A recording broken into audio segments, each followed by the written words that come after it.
ஜனநாயகம்னா என்ன? கண்ணை மூடி நீங்க சொல்லலாம். நீதி, சுதந்திரம், சமத்துவம், சகோதரத்துவம், இவைதான் ஜனநாயகம். எலெக்ஷன்ல ஒருத்தன் ஜெயிக்கிறது மட்டும், அதிக வாக்குகளை பெறுவது மட்டும், அந்த எண்ணிக்கை பெரும்பான்மை என்பது மட்டுமே ஜனநாயகம் என்று இங்கே சொல்லப்பட்டிருக்கிறது. அதுவல்ல. எவ்வளவு எளிய மனிதனாக இருந்தாலும், படிக்காதவராக இருந்தாலும், இளம் வயதை சார்ந்த குழந்தையாக இருந்தாலும், அல்லது சமூகத்திலே பொருளாதாரத்தில் மிக தாழ்ந்த நிலையிலே இருந்தாலும் அவனுடைய உணர்வுகளை மதிக்க வேண்டும், அவன் கருத்தை அனுமதிக்க வேண்டும். மாற்றாரின் உணர்வுகளை மதிப்பதும் கருத்தை அனுமதிப்பதும் தான் ஜனநாயகம். அப்படிப்பட்ட ஜனநாயகத்திற்கு இந்த மண்ணில் ஆபத்து இருக்கிறது. எப்படி ஆபத்து இருக்கிறது?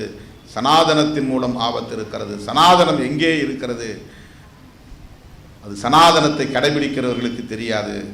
அதனால் பாதிக்கப்படுகிறவர்களுக்கு தான் தெரியும். தனி வாழிடத்திலே அக்ரஹாரத்தில் இருப்பவனுக்கு தெரியாது, சேரியிலே இருப்பவனுக்கு தான் தெரியும். கவிஞர் இன்குலாப் ஒரு முறை கவிதை எழுதினார். பார்ப்பனியத்தின் கொடுமையை அறிந்து கொள்ள நீ பறையனாய் வாழ்ந்து பார் என்று சொன்னார். பார்ப்பனராகவே இருந்து கொண்டு பார்ப்பனியத்தை புரிந்து கொள்ள முடியாது.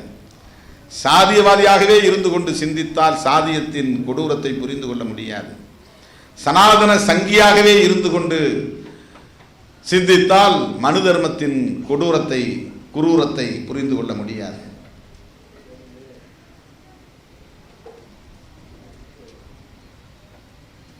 பெரும்பான்மை சாதி என்கிற அகங்காரத்தோடு இருந்து கொண்டே முஸ்லிம்களும் கிறிஸ்தவர்களும் படுகிற மன அழுத்தத்தை, மன உளைச்சலை, பாதுகாப்பற்ற அந்த நிலையை உணர முடியாது.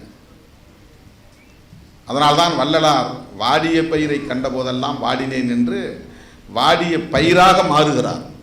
அப்படி இல்லைன்னா அந்த பயிர் எப்படி வாடுகிறது என்பதை ஒருவனால் உணர முடியாது.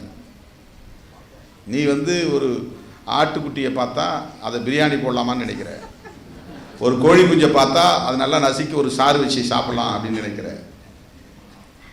அந்த மாதிரி நினைக்கிறவனுக்கு கோழி குஞ்சை நசுக்கும் போது கோழி குஞ்சு சந்திக்கிற அந்த தாக்குதல் பயங்கரவாதத்தை உணர முடியாது. பார்க்கும்போதே அதை நீ உணவாக பார்க்குற, அதில் நடக்கிற பயங்கரவாதம் உனக்கு புரியாது. ஒரு விலங்கை தாக்குகிற போது அந்த விலங்கின் உயிரை நீ பறிக்கிற போது அந்த விலங்கு படுகிற வதை இருக்கிறதே, அந்த விலங்கு சந்திக்கிற துன்பம் இருக்கிறதே, அதை உணர முடியாது. இதே போன்ற உணர்வு தான் ஆதிக்க சாதியினருக்கு இருக்கிறது. குடிசையை கொடுக்கும் போது அவனுக்கு ஐயோ அந்த குடிசையை சார்ந்த மக்கள் என்ன வேதனைக்கு உள்ளாவார்கள் என்று அவனால் உணர முடியாது. அதை உணர்ந்து உணர்ந்து கண்ணீர் சிந்தியவர்கள் தான் சிறுத்தைகள், விடுதலை சிறுத்தைகள். வெட்டுப்படுகிற போது, படுகொலை செய்யப்படுகிற போது அந்த நேரத்தில் அந்த குடும்பத்தினர் படுகிற பாடு, அந்த வேதனை, அந்த துயரம், அந்த துக்கம், அதனால் ஏற்படுகிற பின் விளைவுகள், அந்த குடும்பம் சிதறி போகிற நிலை, அதை அந்த கொடுமையை செய்கிற, கொலையை செய்கிற சாதி வெறியர்களால் ஒருபோதும் உணர்ந்து கொள்ள முடியாது.